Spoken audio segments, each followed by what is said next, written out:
crazy lately. I've been in my feelings.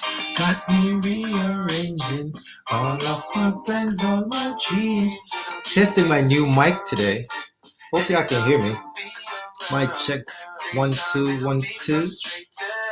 Mic check 1 2 1 2. I need about 2 more seconds on this song because I gotta get to the part I like. Okay, bear with me here. Welcome to the Even People Show. Here we go. Here's my song. How me supposed to feel when you're there closer? I me just can't reveal for me emotions. I me just want to see and do the most to you. Ah, man. Dude says, how am I supposed to feel when I'm close to you and I can't express my emotions? I love it. Yeah, can hear you. Okay, mic check one. Hi there. What's up, peoples? Welcome to the Even Peever Show. I'm your host, Martin Matthews. And I have a cool show for you today because it's so funny. I was telling someone this week that, some famous people famous person who I won't name, recently came out and, changed from their gangster rapping ways and is talking about love and stuff now. And everybody's treating like it's this real, real novel concept. You know what I mean? And I stays here talks about love every day. You know what I mean? Because women, it's the general consensus that men don't talk about feelings, men don't talk about emotions, men don't talk about, certain category of things. And that's one of the barriers that we break here on the Evelyn People Show by talking about these things.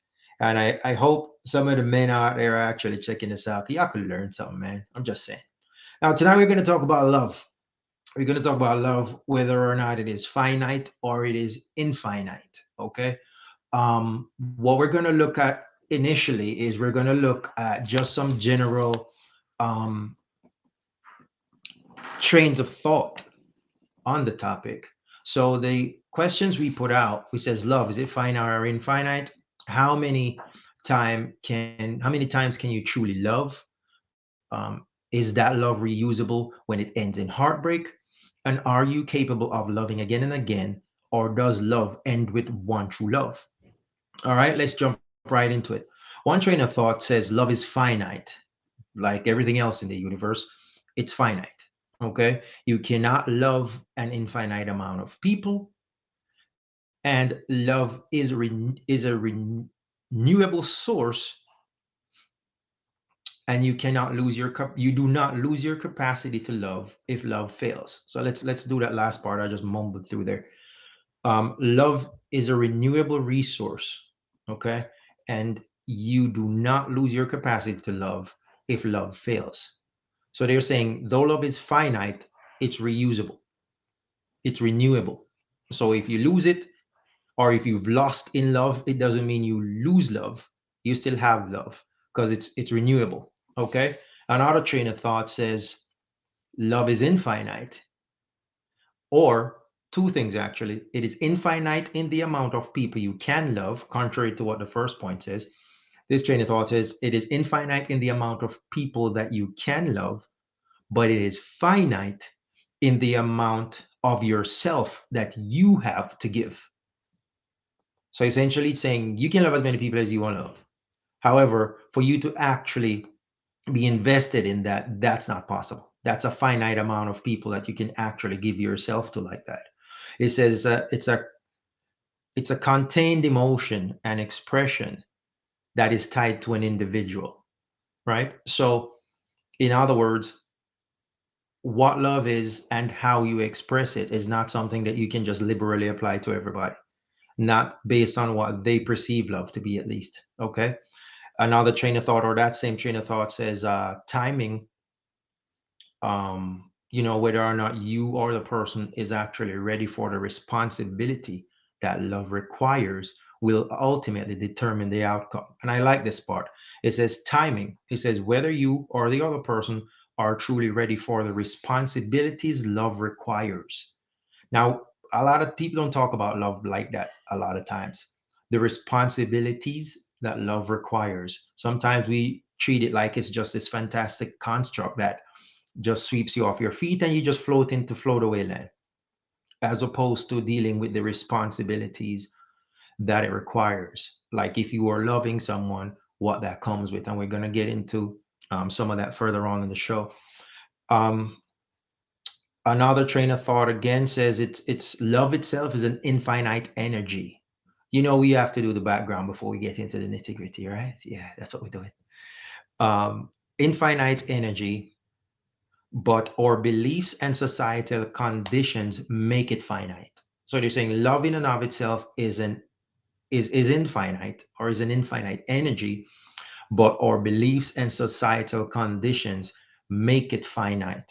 One example that was cited was, for example, the Bible tells us that love is a sacred union between a man and a woman, right? And it's like, okay, so what are we saying that that is the only place that love can exist, right? And it's kind of like even just the way we set up society in general and the boxes that we prescribe as desirable or what society deems okay.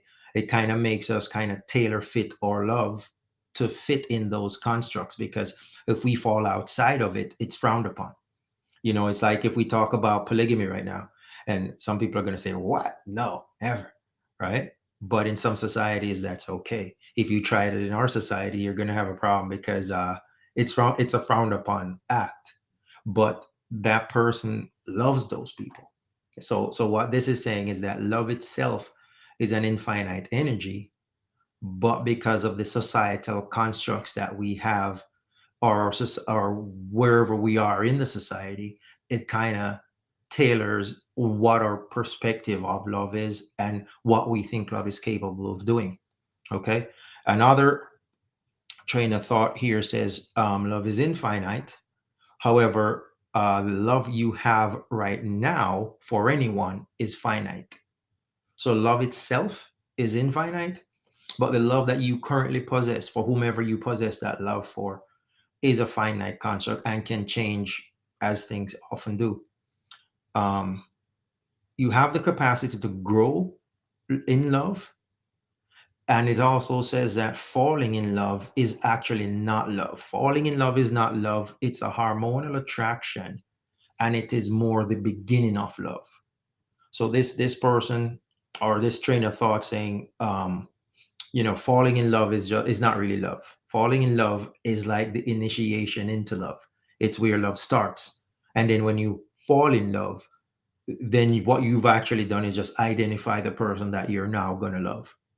And then you proceed to love the person, but love in itself and falling in love itself is not love. It's where love begins. It's the first step. Now, um, they also say if you love correctly, it gets stronger. And if for whatever reason that love fails, you can duplicate that love after the fact. And that is something that we're going to get into once we get clear of these general change of thought as it relates to love. Now, if you're just joining, or if you join later, we're talking about love, whether or not we believe love is a finite construct or love is an infinite construct. And I'm sure everybody kind of has their own take on it. If you think about it, and talk to anybody about it, it's highly unlikely that their point of view is identical to yours, right? So we're just looking at some of the more popular trains of thought surrounding love being finite or infinite, and then I'll share some of what I think or how I think this whole thing comes together. All right. So another train of thought says infinite. People are just stingy with it. So love is infinite. People are just stingy with it, and they are not allowing themselves to truly experience love for whatever reason, right? So they say love is out there, but again, maybe because, like the previous point said, societal constructs or what your society deems acceptable as far as what love should look like. You're stingy with it, so you save it up for this person or save it up for whatever person or whatever belief system you have as far as what it dictates as to how love should go. That makes me think of the Janet Jackson, "That's the way love goes," right? But however you think love should go, um, it kind of takes you down that path, and that path, in a lot of instances, can be very narrow in comparison to what other people do in other places. So, what love looks like or what is acceptable in one part of the world might be totally different in another part of the world. You know what I mean? So, your construct of love your concept of love has a lot to do with society, is what this point here is saying. It's kind of like this. It's when somebody says, I love my child so much. I love my child too much. I don't want to have another child. All right. I don't have the capacity to love another child. And then they have another child. And it's almost like a whole new tier of love just opens up once that child comes into the picture. You know what I mean? But before that happened, you thought all your love was used up for the child that you have, and it's often not the case. Um, broken relationships helps us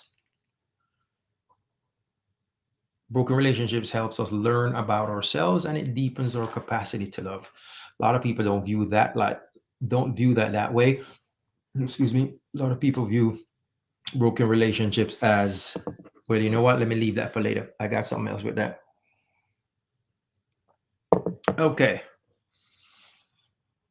now the last point I'm gonna look at before we kind of jump into it is one train of thought that says love is finite because it has its own design. It says if it is broken, for example, through lying or cheating or whatever, it cannot be regained. And we look at that too. And what are your thoughts on that? If love is broken, can it be regained?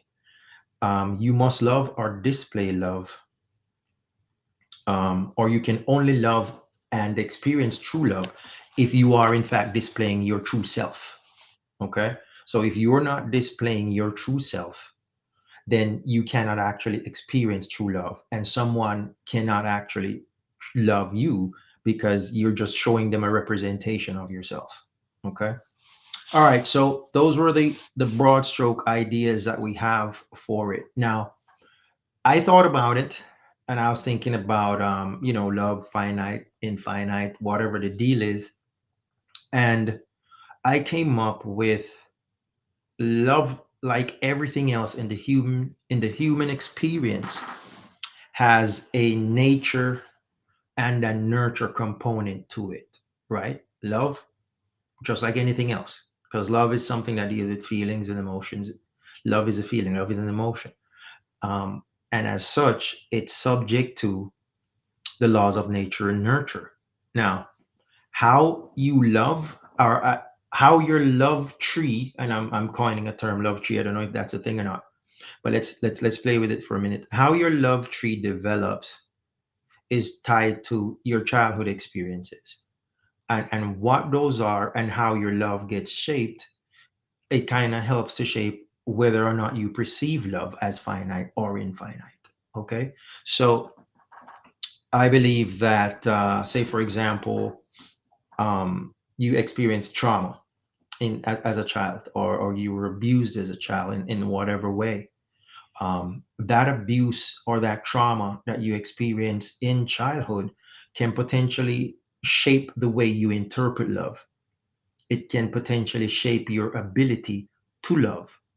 Okay, so most of the examples we were looking at, and typically when you ask somebody about love and whether or not it's finite or infinite, they usually think about romantic love right out the gate. They usually think about, how, man woman type love is what typically comes to mind once you ask this question, whether love is finite or infinite. But I think before you even get to that point, you have to see how somebody's love actually developed. Okay, for me, I think love, just like anything else, just like any other one of our behaviors or mannerisms, or how we view life or anything like that, I think they develop over time. It's and they develop differently for different people. So say, for example, love grew like a child grows, right? And some children grow to 6 feet tall. Some top out at 5'5", some top out at 5. And they develop in different stages. Think about it like even your teeth. You're born, no teeth. You have some baby teeth, the baby teeth fall out, and then more teeth grow in. Love is kind of like that to me.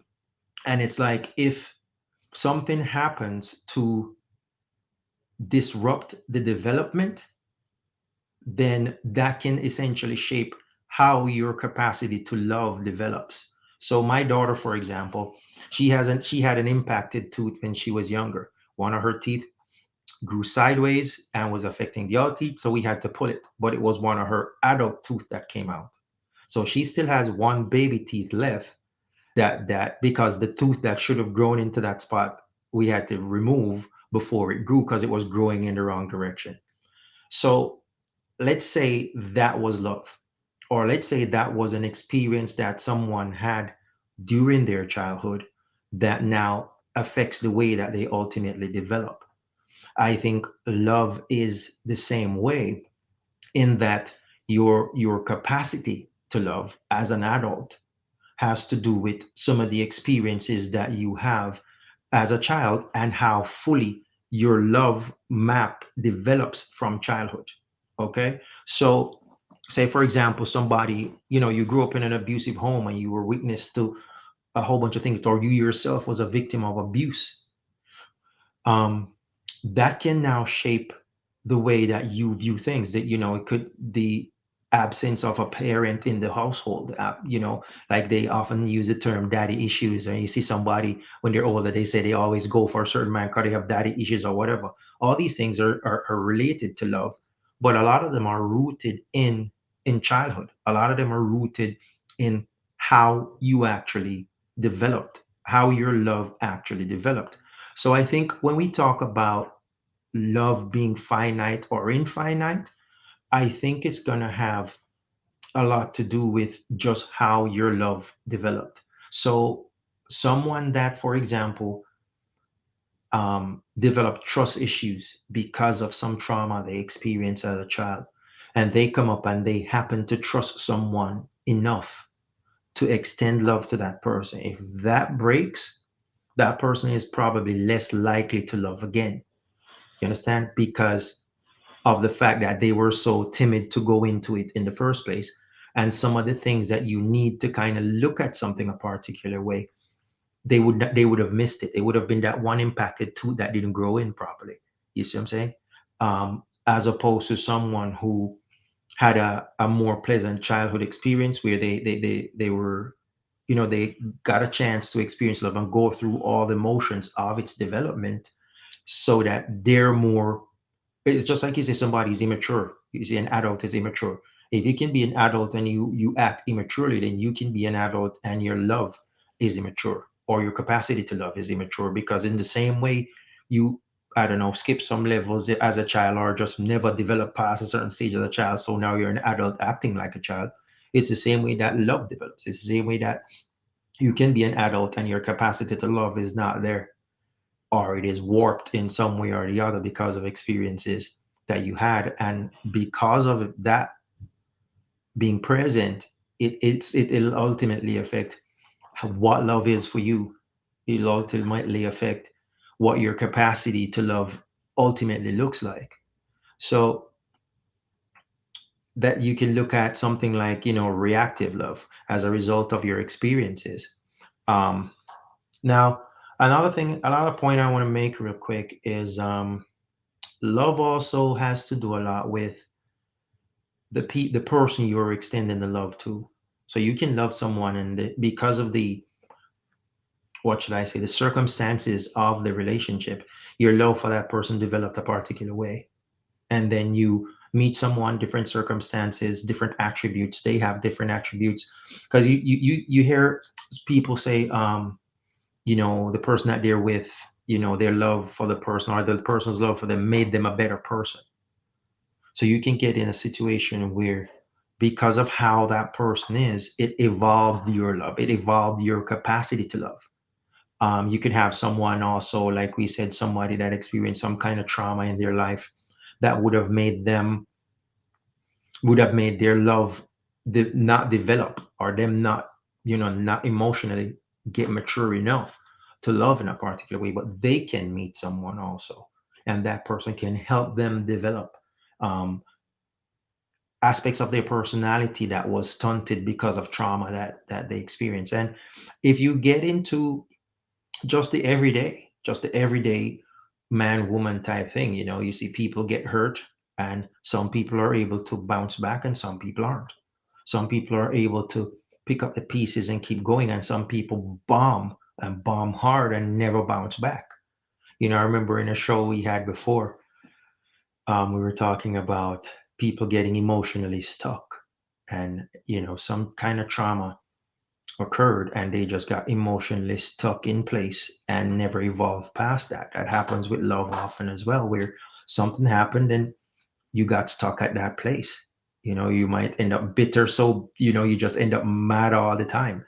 you know um you could have, it could be something simple, even you know like we mentioned last week, where you could be treated different as a child because you're the darker child in the family, and because you're the darker skinned one, you get treated differently. And because of that, your whole concept of love was different from your siblings who were growing up in the same house as you are, because they were treated differently.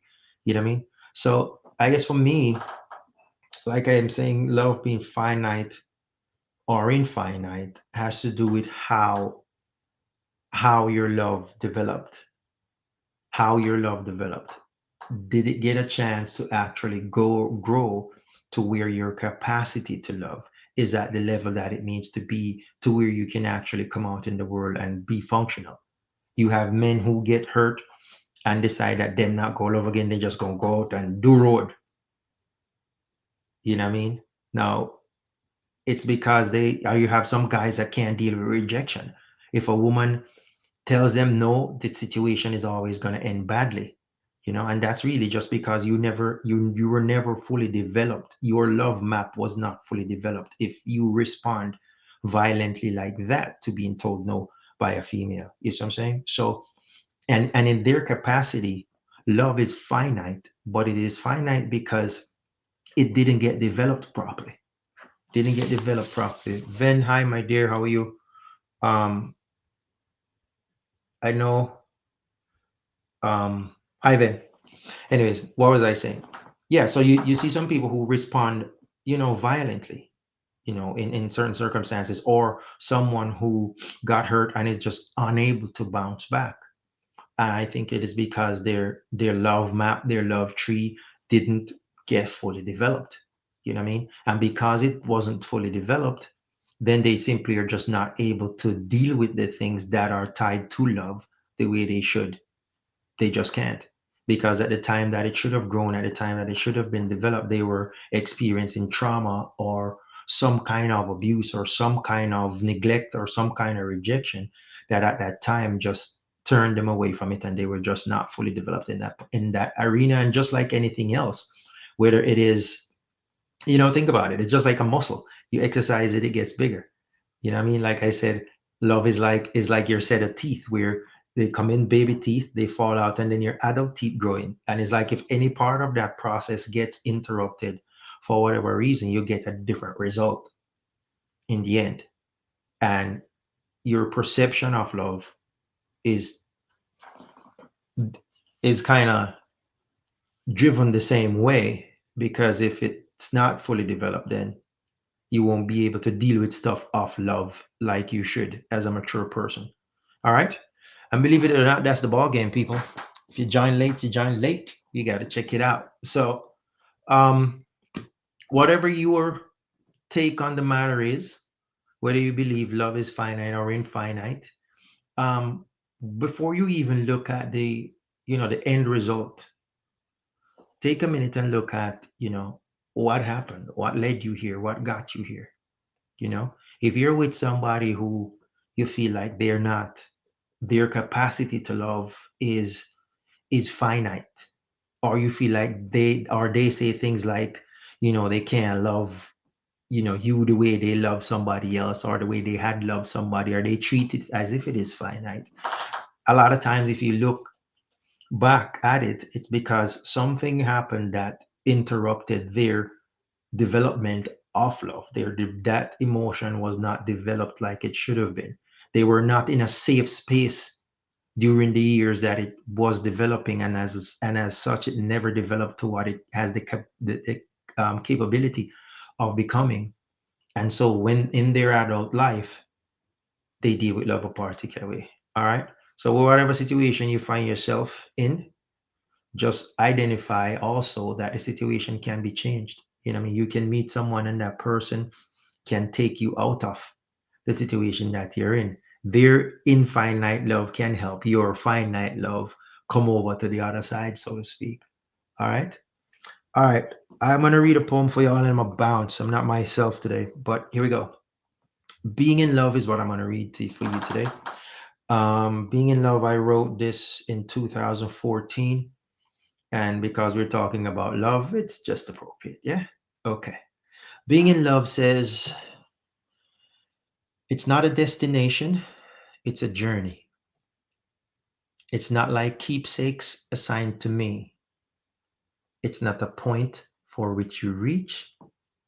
It's not a vault that you can breach. It's more like an intrinsic notion, not the kind solicited by potions.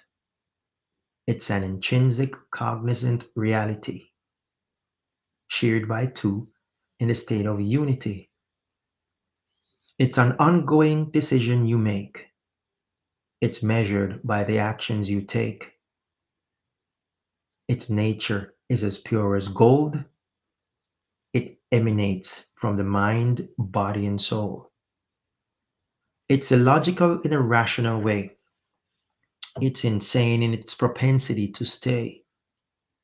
From day to day, it's simple and true. It's all inclusive, yet about me and you.